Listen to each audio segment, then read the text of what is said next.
When we climb to the top, and I hope that some of you don't just see the top as the president or the chancellor. The top can be in your department, it can be in your discipline, it can be in leading people in your organization, in the Y, in the governor's office, and in choosing to be a political candidate, where we need good women leaders in political office. Critical to success on your leadership journey is that believing in yourself, believing that you bring to whatever top you want to be those particular skills and talents that are needed to that particular post. You know, successful women really think differently. We think about a lot of things, you know, in our life's journey, and every soul has its own journey. When we travel, we take as women a lot with us. We take our families, those people who nurtured us along the way, our children. You know, I have 2 knucklehead sons. Okay? Now, on that journey to leadership, they tried me in every way you can imagine. Those of us fortunate to have daughters, however, had maybe, I think, a little easier road. They tend to nurture their mothers a little more. The boys kind of, you know, give it to you. Especially mine that will be 47 next month. He's still doing it. But as you go along and you move a lot, you see from my resume, and if you see the whole thing, you must say, she's almost 79. Not quite, but almost. But on that leadership journey, I had to make a lot of tough decisions that affected not only myself, those people that nurtured me in a very unusual childhood and development in New Orleans, Louisiana, and the children that I bore and brought into this world. And it's difficult as you process. But I knew that my journey, my leading the way, was going to be something that I had to believe in. Also, when you get to the top, I want you to remember 2 things. And whatever your top is, whatever your leading the way is, that on this journey, you have 2 obligations: to do the very best you can, to stand up for yourself in doing that best, that believing in yourself. Don't ever have anybody make you doubt yourself.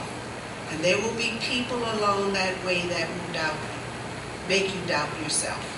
And secondly, always lift as you climb. Always lift as you climb. Other women and minorities, you can support, and you can nurture, and you can feed them. You possess integrity as women. I think Davina's point, Chancellor Grossman's point about what if it had been Lehman's sisters. That kind of integrity that women bring to their leadership positions is so broad-based and somewhat different, very different, than sometimes the men bring to leadership. It is that core understanding that we have that comes from even nurturing the women and the children that we meet along the way. And you must be resilient. You're going to get knocked down. Believe me. The scars, the knives, the headaches, the backaches, the illnesses I've had, you know, but get up, fight another day, because you're about the right leadership goals. You've prepared yourself and you have done well. So those are my introductory remarks. We're going to have a great question and answer period, and I hope we have spurred your nurturing of your leadership inside, way down here. Thank you.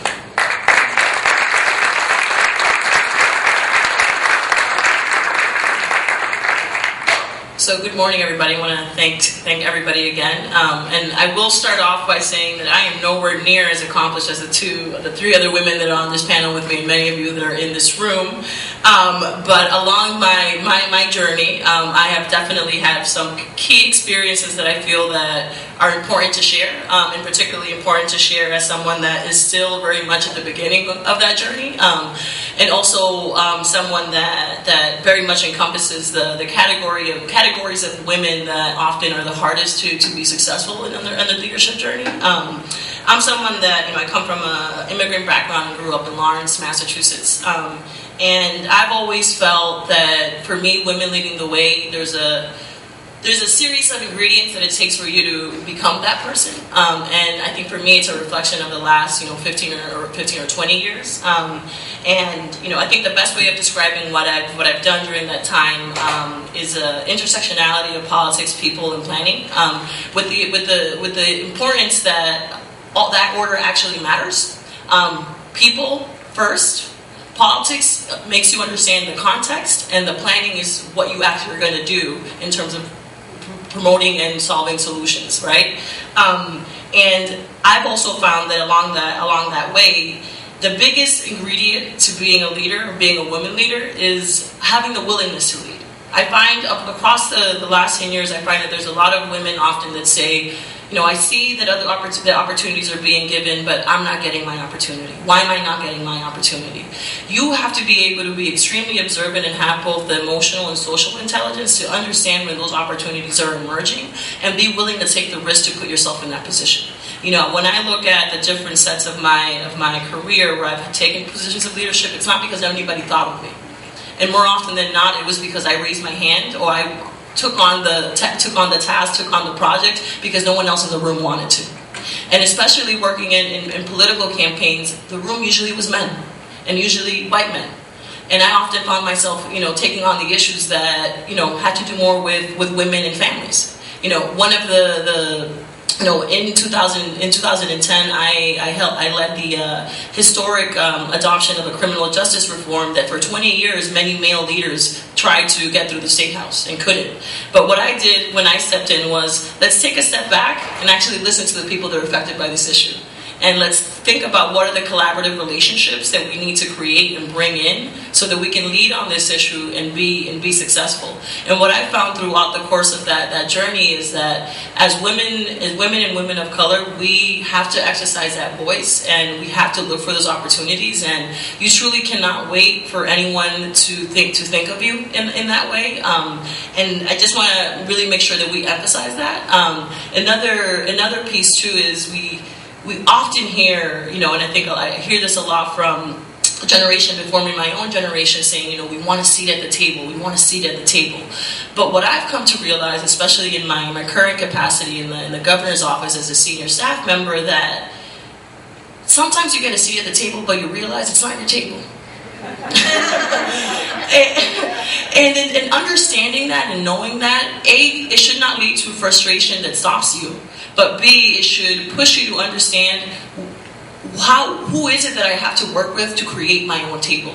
But knowing that it's not just going to be my table, but it's going to be a table that I'm going to bring together all the different people that often are fighting for just a space at somebody else's table. And it doesn't mean that it's not significant to have a seat at that table, but we also always have to keep in mind what is the parallel space in which we're creating to really push ourselves in our own leadership.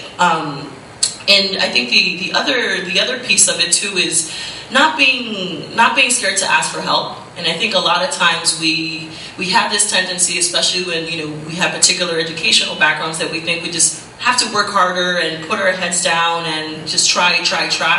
But the reality is that often, and especially at the beginning of your career, you need that help, and you need to find the people that are going to guide you along that way. And I also think it's critical that we also look for spaces that are cultivating you and growing you that are outside of your work setting. Because depending what your work setting is, some of us may have had the experience of being able to work in organizations that are more people of color or more folks that are in alignment with who you are and how you grew up. But for the majority of us, that's not going to be the reality. So it's important that you also cultivate spaces outside of your work setting that are giving you that as well. Because I think oftentimes we look for the 100%, especially when you're someone that's dedicated to public service, regardless of what your target or what your mission is. But the reality is that we need to make sure that we have that space, because it's important to let your hair down, as I like to say. It's important to be able to have those conversations that often in your day-to-day work setting, it's just, you don't really have the time to be able to foster those kind of collaborations.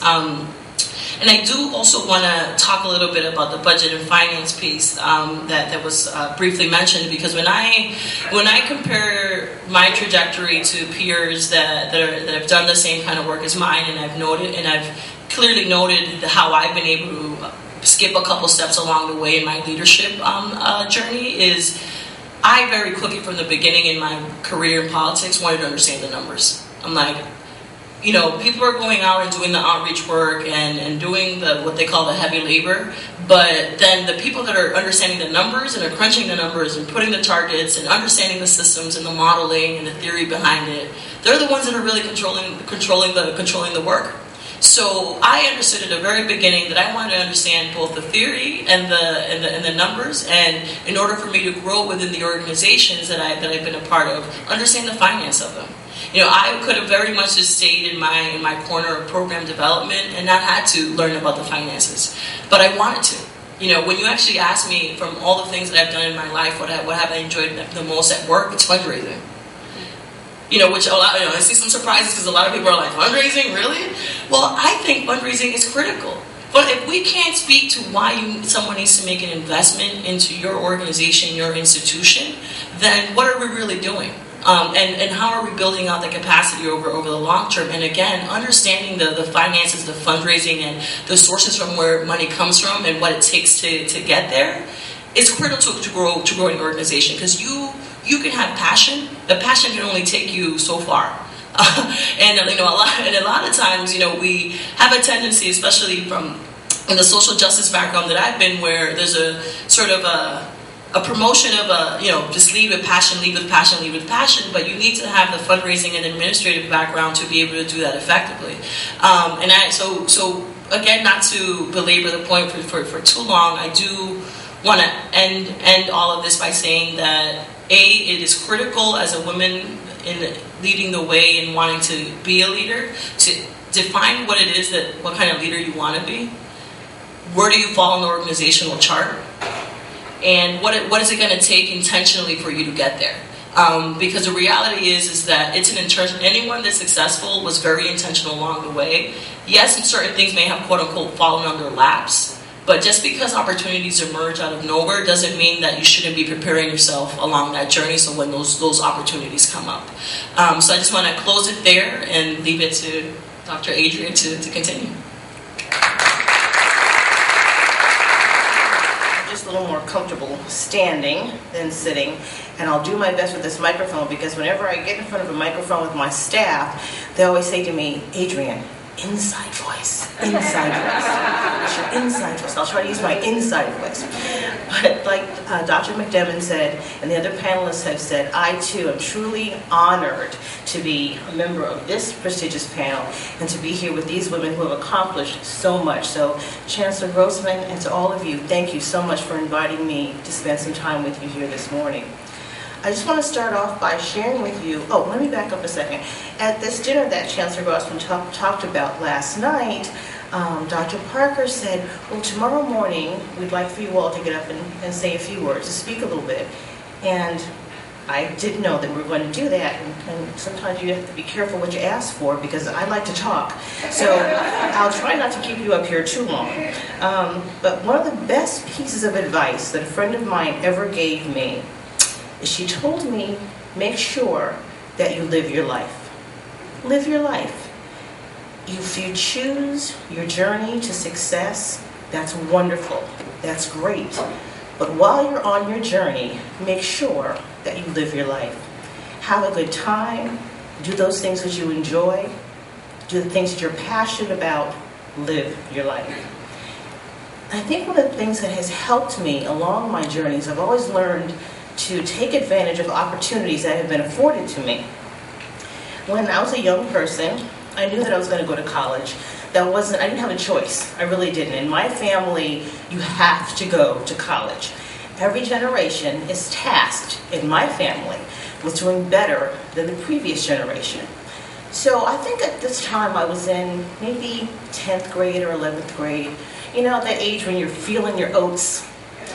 And I came home one day and I announced to my mother that I decided I wasn't going to go to college.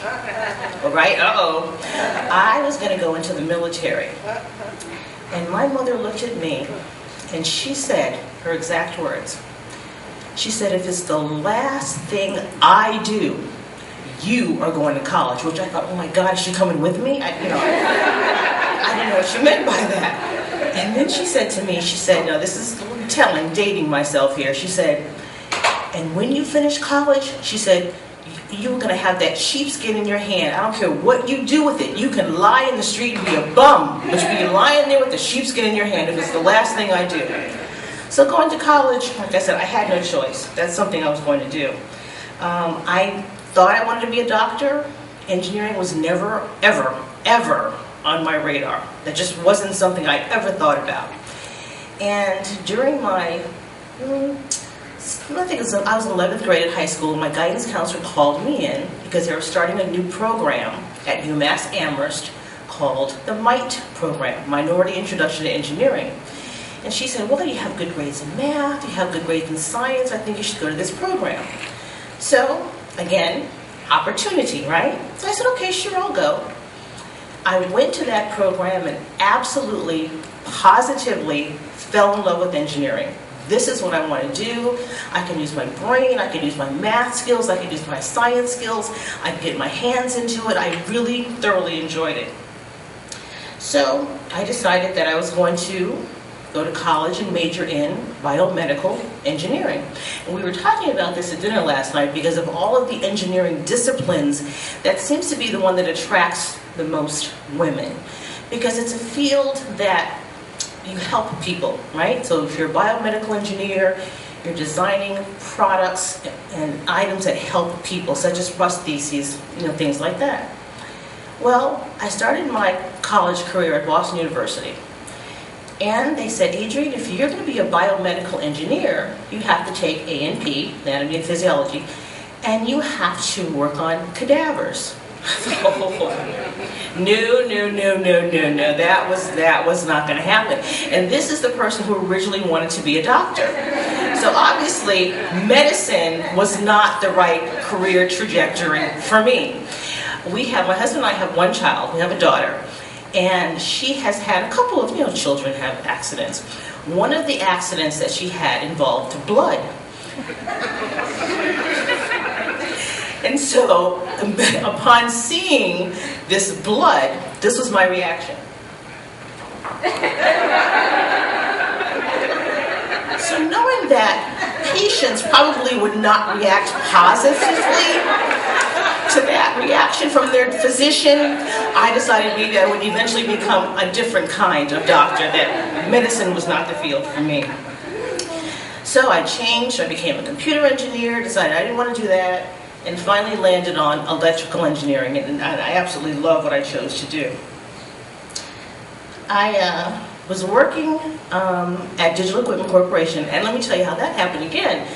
You just have these opportunities. I was, at this time, a student. I transferred from Boston University to Western New England University because while I was at Boston University, I was having a great time. And so my advisor called me in and said, are you really going to get a degree from this institution? So I thought, okay, I'll settle down, I'll really get into my studies. So I transferred to Western New England. I lived at home with my parents, so I couldn't have as much fun as I did in Boston.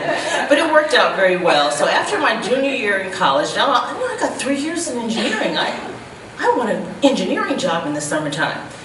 So I'm young, I don't know what to do. How do you find a job in engineering? So I looked in the yellow pages, and I found this employment agency. And I chose it because it was called the Third World Employment Agency. And I thought, they should be able to help me.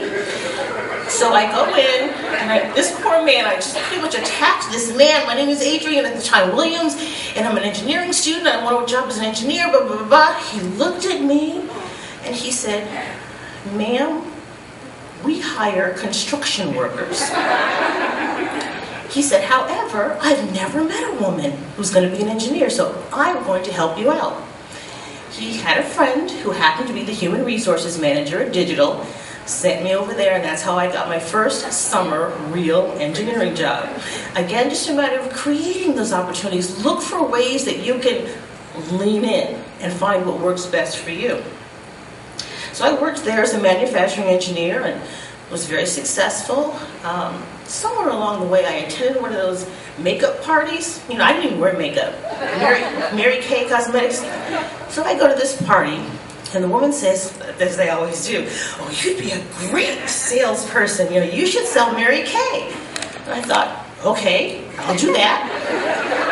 So I'm still working as an engineer. I'm selling cosmetics, which my mother thought was hilarious because she would always try to get me to put lipstick on. I wouldn't even wear lipstick. And then I decided, you know what?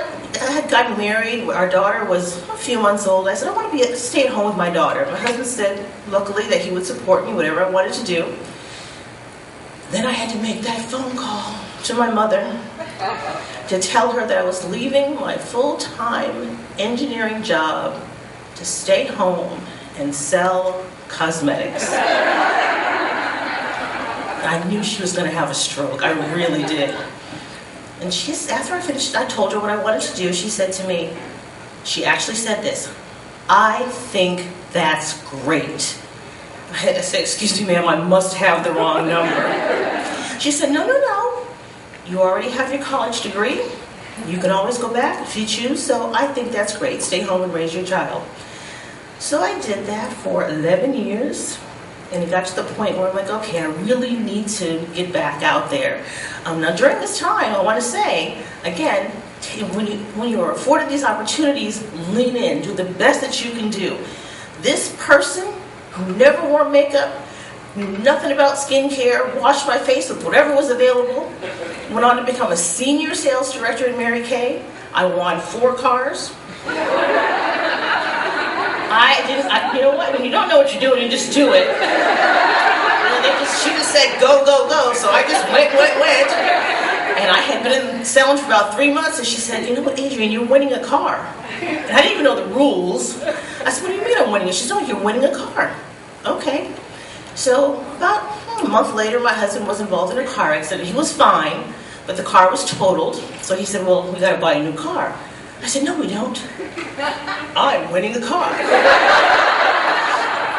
And so that's how I won my first car. Again, just trudging along, taking advantage of opportunities that were afforded to me. Then I decided, okay, let's get back into this real world here. I always wanted to go into higher ed. So I did the usual thing, get on the phone, who do you know, who do you know, who do you know? I landed in the office of the Dean of Engineering at Worcester Polytechnic Institute. Again, just selling myself, leaning in. And he said, Adrienne, I'd love to hire you, but all of our faculty have doctorates. I remember at the time I didn't have a doctorate yet. He said, so, I have a great opportunity I want to offer you. You come here, work as a TA, we will pay for your PhD. I turned it down. It was an opportunity of a lifetime, but the timing just wasn't right. My daughter was very small. I said, at that amount of time, I could just work full-time. You know, this would be more hours than a full-time job. So this was one of the few times I didn't take advantage of an opportunity, but I don't regret it. It all worked out well, but that was an opportunity of a lifetime.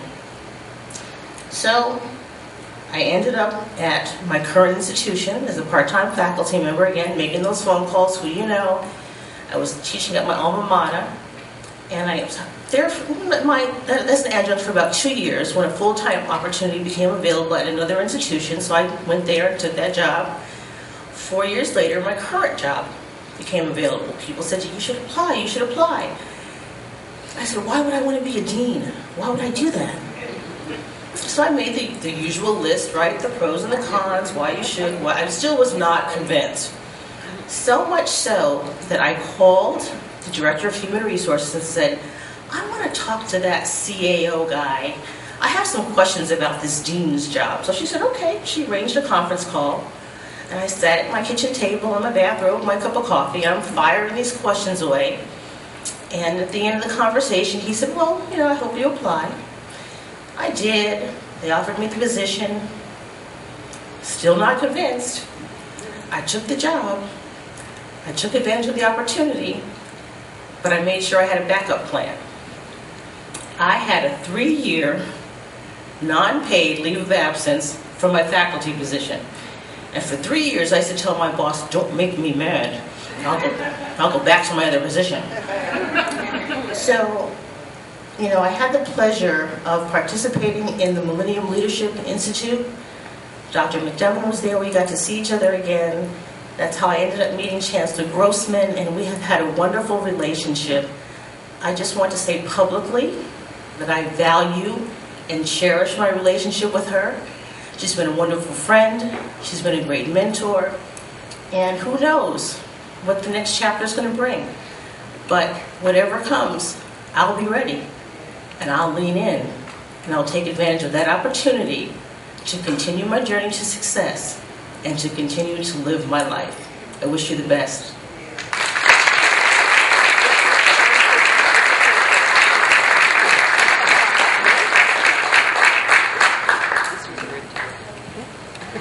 Perfect. No, I had my 2-minute warning and I didn't have to give it to you. So now is an opportunity for us to have a dialogue with these fabulous women, all of whom you've just heard, I think, a little tiny bit about. And I have the pleasure as the moderator to get to start off with that. But we do have a microphone right up here at the front of the room. If people want to line up to ask questions, we would love to have a conversation with you. But I want to start specifically, partially because it is Black History Month, moving into Women's History Month, and have all of you just comment on the lack of women of color in executive leadership roles and what you have all done as strategies to change that. Well, I'll start off, and I think it goes to something that Renilda said, and it relates to some of us don't accept the opportunity. When you're sitting in a room and there's very few of us, if any of us, and you're the only one there, and there are things that are needing to be done and we don't volunteer to do them. I'm going to give you a little example. Sometimes we don't want to take notes and be secretaries. In higher ed, we committee things to death. And we have meetings that go on and on and on. You come out, I used this the other day with the President's Council or the Cabinet, and you come out of the meeting, you said, well, what happened? What's the next steps? I don't know. You know? No, we don't know.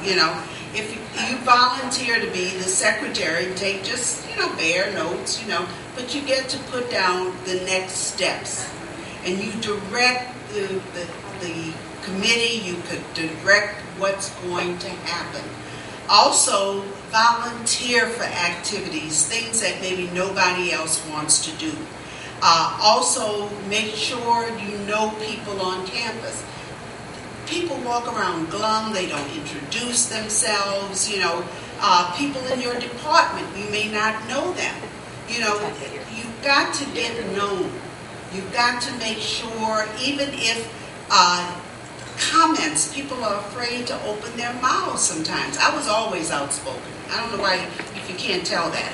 But I was always outspoken. A lot of people didn't like what I had to say, but it was what I felt needed to be said.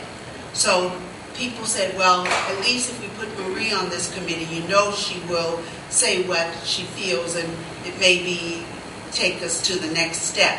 So I think we have to be willing to put ourselves out there. A lot of people say, well, I'm afraid. I'm afraid that something, fear is going to be there. But you've got to be able to put yourself forward. You've got to believe in yourself, as I said before, enough to know that if you want to lead,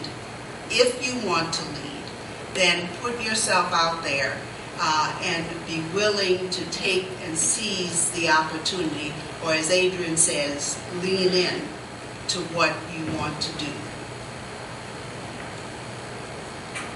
I think, additionally, there are always opportunities for you to use your skills and your talents. All of you in this room have a gift. And it is up to you not to keep that gift to yourself, but to share that gift. So become a part of an organization, help someone out, mentor someone, reach out to someone else. As Marie said earlier, as you go up the ladder, it's important that you bring someone with you. So always look for opportunities to give back. As much as we all like to think that we've worked hard to get to where you are, but there's always been someone along the way, someone or someones who have gone out of their way to help you. And it is your responsibility to give back, to help other individuals. You know, as Julie said earlier when she was reading my bio, I am very passionate about recruiting more women specifically into engineering. So any opportunity that I have to speak to a group of young women, to expose them to this career, because a lot of times it's not because they're not talented enough, they don't know about it. The research shows they don't do it because they don't know about it. So talk to people. And then I have to share with you my last piece of advice, because this is what happened to me. If you can't help someone, nurture someone, groom someone, if you're able to, what I did in my case was I birthed someone. So my daughter is an engineer, so I was going to make this happen one way or another. So help someone along the way. You all have so much to give, so don't keep it to yourself. Share that with others. I just want to add one final point. You know, we all know the problems. We all know the problems. We all stand in the hall and talk about the problems. We all tell our bosses about the problems. Go with some solutions sometimes. You know, tell your boss, okay, this is a problem, but you know, I've been thinking this may be some solutions. And you know, when you do completed staff work, you know, I had a thing at UMass Amherst. Don't come to me with problems. Bring me at least 3 solutions that you or your staff have thought this through and think that this may help solve this budget shortfall or this particular problem we're having in analyzing a piece of data. You know, come with solutions. I don't need you to bring me another problem. I'd love to hear about one of your major challenges as you've been going through your career paths, and then how you overcame the challenge that really was quite baffling to you when you originally faced it.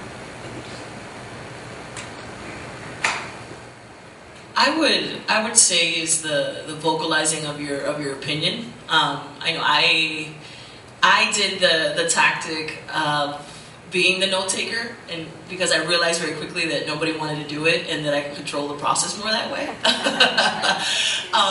But at the same time, what I found myself doing over the course of time was finding comfort in that role, but then finding at the same time frustration and challenges in not being given the opportunities or being looked over when it came to allocate to the person who was actually going to lead the whole project or lead the whole process, right?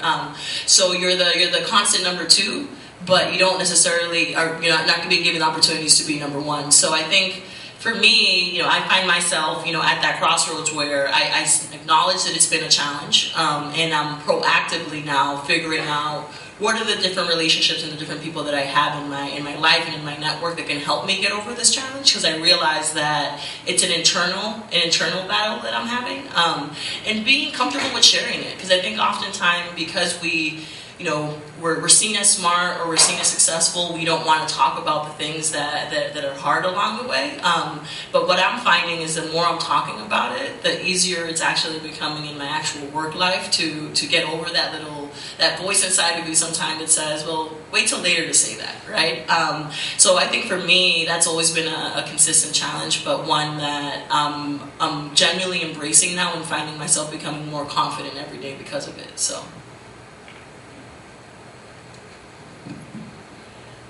I shared with Chancellor Grossman a situation that I had with my boss, the CEO of the university that I used to work for.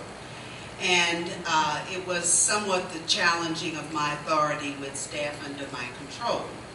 And when you are the boss, you have to be the boss, because if you don't use your authority, someone may usurp it from you. And this particular staff person, very high in my organization under me, really did something I told him not to do in the promotion of a staff person that I thought was not ready for the position, and he did it for very personal reasons, if you get my drift. And the young woman was not ready for the position on paper, just in his mind, and maybe somewhere else. Get my drift?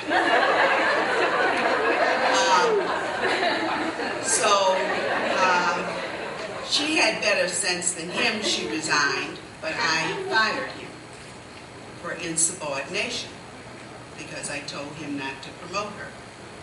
And he went to the president and he cried and claimed it wasn't true and all of this.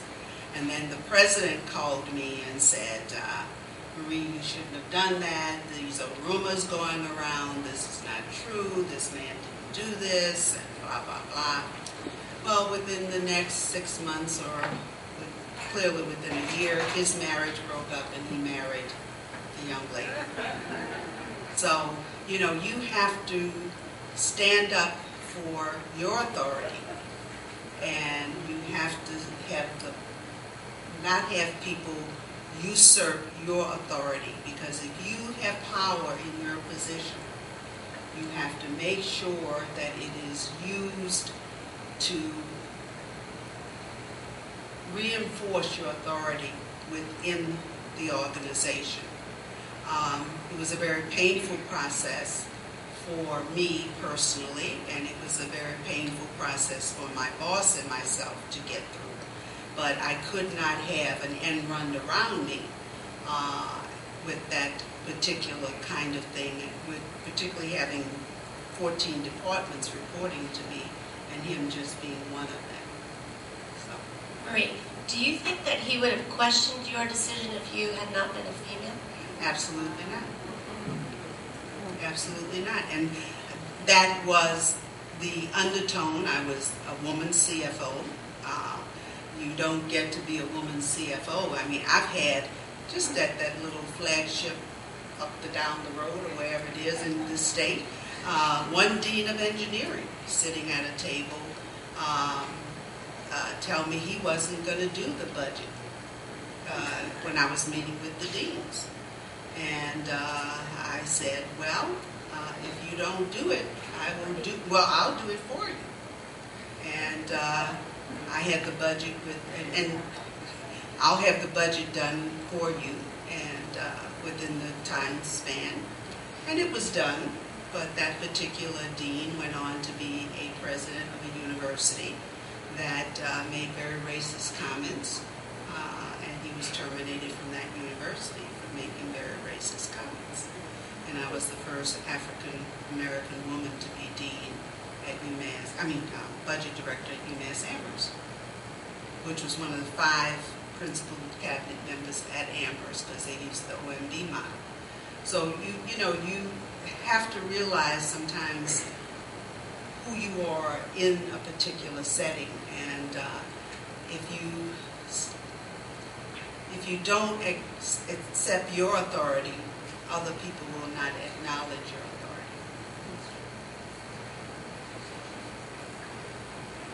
Thank you for your wisdom and sharing your wisdom with us today.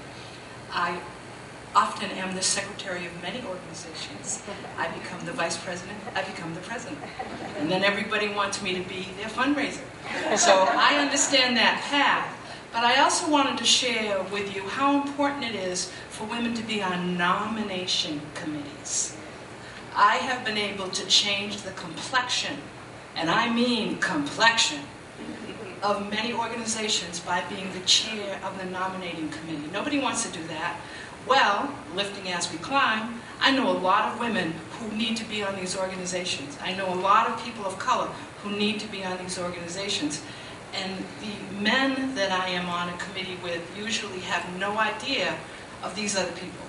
And they really do have a different worldview. They don't know women of color, they don't know men of color, unless they're kind of sports figures.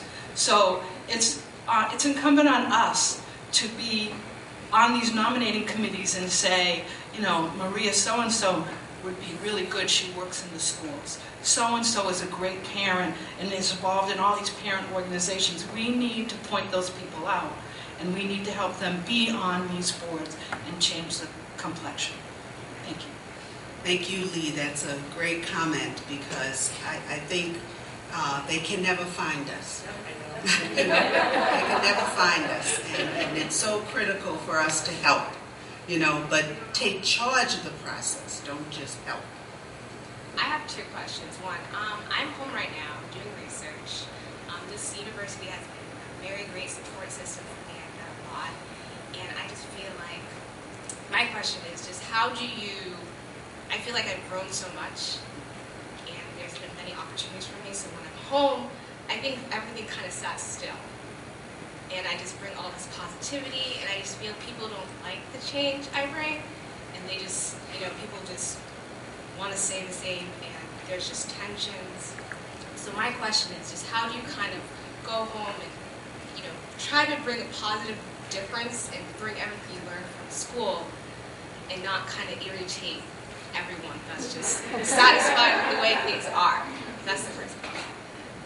You know, I very much relate to that tension. But I think the important thing is that you have to be unafraid of being who you are, whatever space you're in.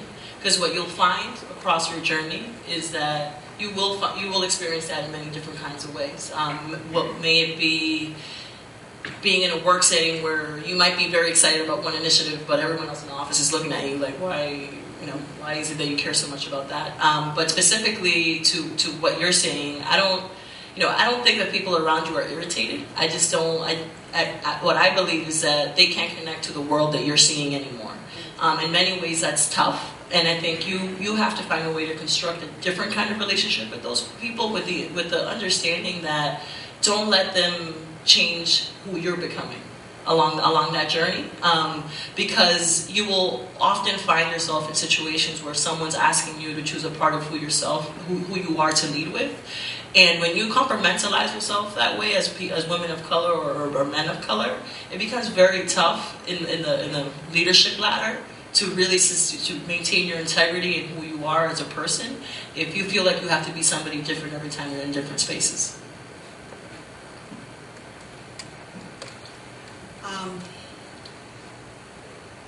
It's very hard because sometimes you outgrow a person, and when you outgrow particularly a very close relationship to yourself,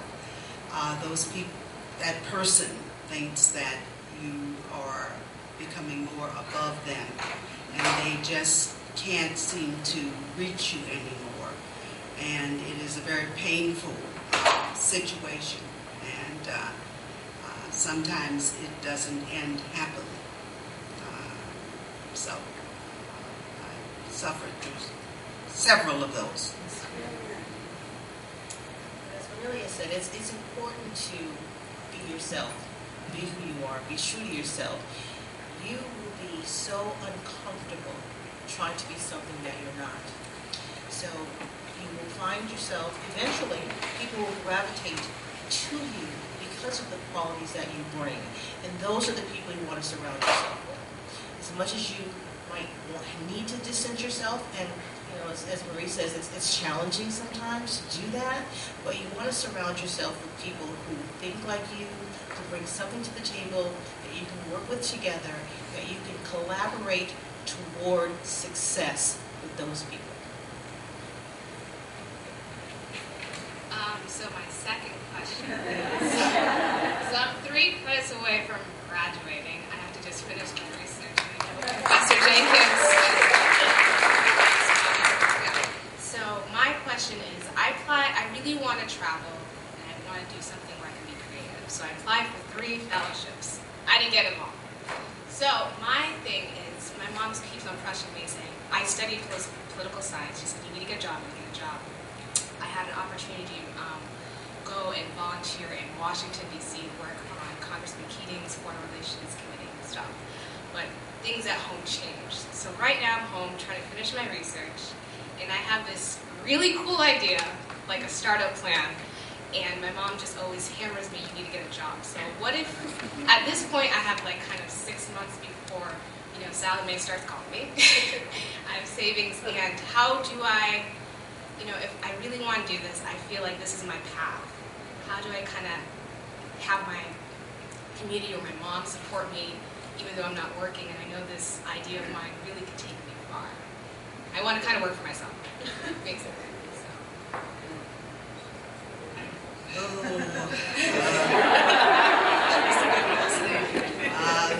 Well, you want to be an entrepreneur, and that's hard on an empty stomach. I do have one investor though, so. You have one investor. Well, that's. I went through a number of friends who were entrepreneurs, and I decided I didn't want any more of those friends. I only wanted 1099 friends. So I'm not the right person to ask.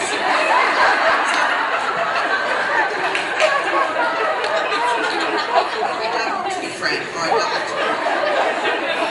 Well, I'm not an entrepreneur myself, but I know that, yeah. But what I would say is this. I think what your mom wants is she wants to ensure that you have a practical security, which any parent, any loving person in your life would want that for you, right? But I think the challenge for you is to figure out how do you move forward with your startup plan, but come up with a practical piece of that has nothing to do with what you're passionate about, so that empty stomach isn't so empty, and at the same time give your mom some peace of mind that you're also taking care of yourself. But I will say this: know that as much as she supports you and she cares about you, she may not fully understand what it is, this vision that you have. So don't get frustrated if she fully doesn't support it. It's not that she doesn't support it. It's hard to support something that you fully don't understand. But as she sees your efforts coming to fruition, she's going to come around. But it's like any good parent, they want their child to have security, and especially after going to college. And if you're a first-time college student, in your family, at least in my case too, that's all my mom cared about when I was coming out of college. Are you going to have a job? Are you going to have a job? And I'm just like, I'll be fine. Don't worry. I'm just going to follow my dreams. And she was just like, I don't know where that's going to take you. 10 years later, she's like, well, they've gotten you pretty far. And I'm like, well, I'm going to kind of stick with it, so. I've been an administrative professional for 35 plus years. Worked all over the country. I've retired from one place already. Been at UMass about 3 years. And I've done the note-taking. I've leaned in. I knew what career path I wanted to take. Some folks look and say, you're just a secretary. Not true. We're the glue that keeps the office and the organizations together. As an administrative professional for 35 plus years, any job that I've taken, I've always tried to be a good liaison, in the department. For instance, I work with the director of campus services right now. I try to change the face of that department. We are customer service oriented, and I take pride in if I have a customer that is a student that's signing up for a meal plan. If the chancellor's office needs something, you just pitch in and do the best that you can do. And again, I have been afforded so many opportunities because I did volunteer for an event, because I was a note taker, because I did, as Lee said, become the vice president of an organization. And I just want to reiterate to folks that we're not just secretaries. We are administrative professionals that have a lot to offer. And I do put myself out there. I don't sit in the office and say, well, I can't go. I put myself out there, and I try to surround myself with positive people so that I can continue to grow and learn and be a good representative of not just the department, but of the university community. So you can do it, and whatever your path is, as Marie said, take it and do the best that you can do. It doesn't matter if you're a receptionist, you're a chancellor, or in between. There's always, something for someone, and you have that niche. Find what it is and do the best you can do, and don't think I'm just a secretary.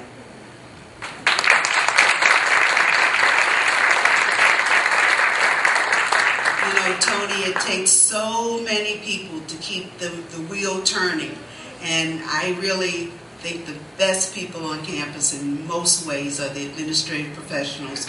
They know where everything is, and they keep the organization going. Answer for everything. For everything.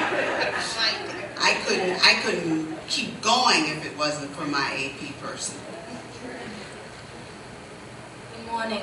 My name is Jenna Costa, and I run a program where I mentor mostly young women and men.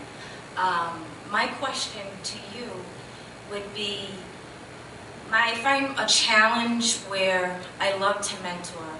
I find myself becoming almost like a life coach. But at the same time, where I want to grow professionally, but not lose that connection that I have with the young adults, especially in our community, but be able to grow and kind of, you said about defining what leader you want to be. So I find a challenge where to be able to grow, but also be able to keep those connections as a mentor and kind of use my life coach skills that I use with my students, but to myself and kind of coach my life. Do you have experience as mentors, and maybe if you can share how you were able to grow from that? I've done various types of mentoring with various groups throughout my lifetime because I just think that's important. And I understand your dilemma. I think the first thing I think when you were speaking is they need you. They really, really need you. So if there's a way, or if there's an opportunity for you to continue in the role of mentor and life coach, but also find a way to meet your needs, your growth needs that you're talking about. And it may not be with that group. I'm certainly not advocating that you walk away from them because they truly need you. So don't tell them so don't leave them hanging. But look for other opportunities to help you to grow in the ways that you need to grow. Seek out other professional organizations, either here on the campus or within the community. I just talk about my own personal, situation. I've been a member of a sorority for 30-some years. And I'm also a member of the Links Incorporated.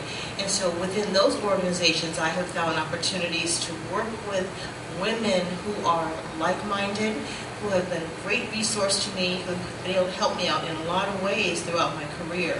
So look for other opportunities to find other organizations, other groups of people who might be able to help you to reach your goals. Hi, my name is Anthony Barrett. My question to you is, we know the statistics surrounding the fight of the African American male. And notwithstanding the fact that women, African American women, are leading the way, what advice might you give that would ensure that African American men are no longer falling further behind?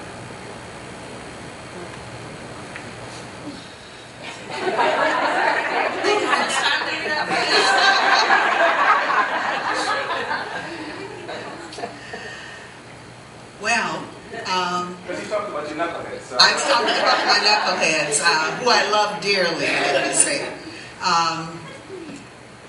As a president of an HBCU, we had programs geared toward our African American males on campus. And I think African American males, and in particular, have to have certain types of reinforcements and avenues to develop their unique talents, and to really focus on some of the things that they're tempted with that others are not. And so that kind of focus we worked hard with. It was difficult. It was very difficult.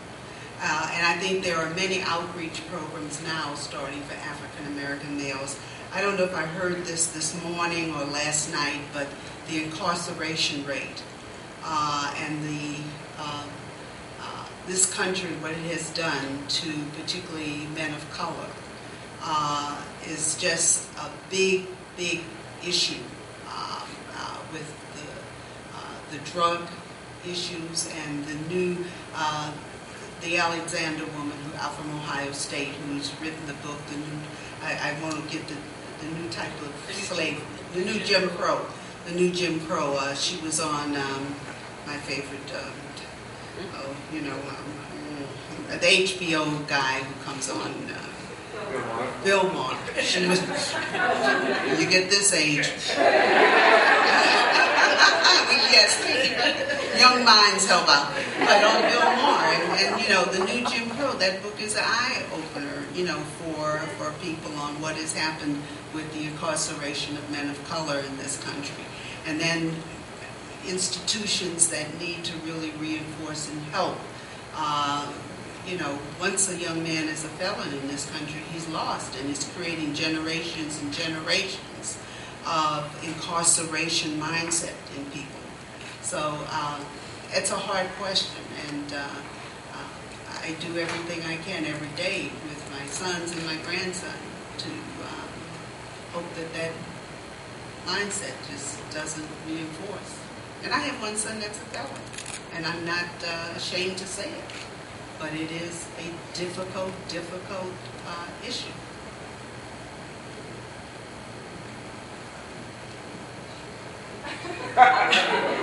Not that I want to avoid answering it, but I feel that Marie just captured it well, and the issue has so many layers to it, and you can point to so many directions of what can help contribute to, what can help turn that around. And we can look at policy, and we can look at also what happens around the block. And I think that's also the other part too. We talk about incarceration rates, and it's easy to talk about data a lot of times when it comes to these issues. But what we're not looking at is the fact that you have a whole subset of an age group that doesn't exist in a community. So you're saying that younger men and younger boys don't have any mentors, don't have no role model. They don't have role models. Forget whether it's someone that's actually pouring time and investing time into you outside of your actual family. But the reality is that you also don't have someone that can do that for you. And I also think on a bigger scale, culturally speaking, I think when you look at the depictions of African American men and black boys, the reality is that black boys aren't afforded the reality of childhood a lot of times. And culturally, what does that mean as a country, and what in the space that black men subsist in? And I think that's a much harder conversation for a lot of us to have often. But I do think that if we don't begin internally starting to have that conversation and then spreading that out to other allies, it's a tough one. So we have just about 5 minutes left. Does that sound right, everybody? Everybody looks shocked. You're also fascinating, so it flew by. If you could each just tell us what was the best piece of advice you ever got about being a leader, either a woman leader, a woman of color leader, and the worst piece of advice. Well, I'll start with the best, and that you can do it. You can do it. The worst piece of advice, don't be afraid. Because I think that fear often really reinforced me to go out there and do what, because the fear just got that adrenaline going.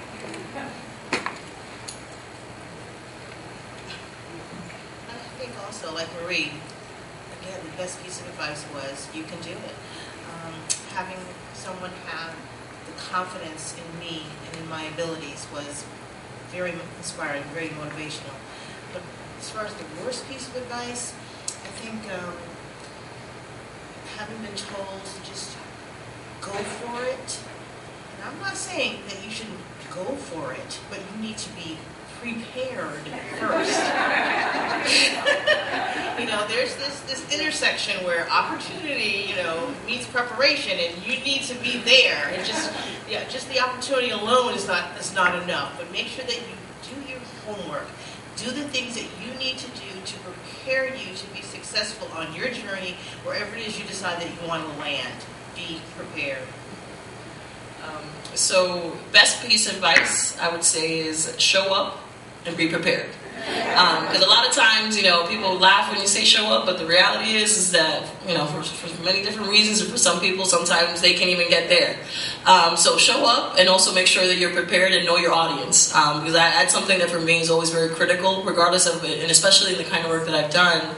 I'm constantly meeting new kind of people, and different kinds of people, and it's always important for me to do any kind of little background search that I can find on anything that's available before I walk into that space. Not that I leave with that information, but at least I have some context for who I'm going to be speaking with and who I'm going to be meeting with. And then in terms of the worst piece of advice, wait your turn. I think that speaks for itself. I found that, for a very long time I really believed that was a good piece of advice, but what I realized is that in many instances, and especially once you reach sort of your mid-career point, you can't wait for your turn. You have to look for your turn or create your turn. So that's what I would say in terms of the worst piece of advice. Well, thank you to our panelists, Dr. Grossman, and would you like to say a closing remark? Thanks. Well, why don't we show our appreciation for our 4 strong women here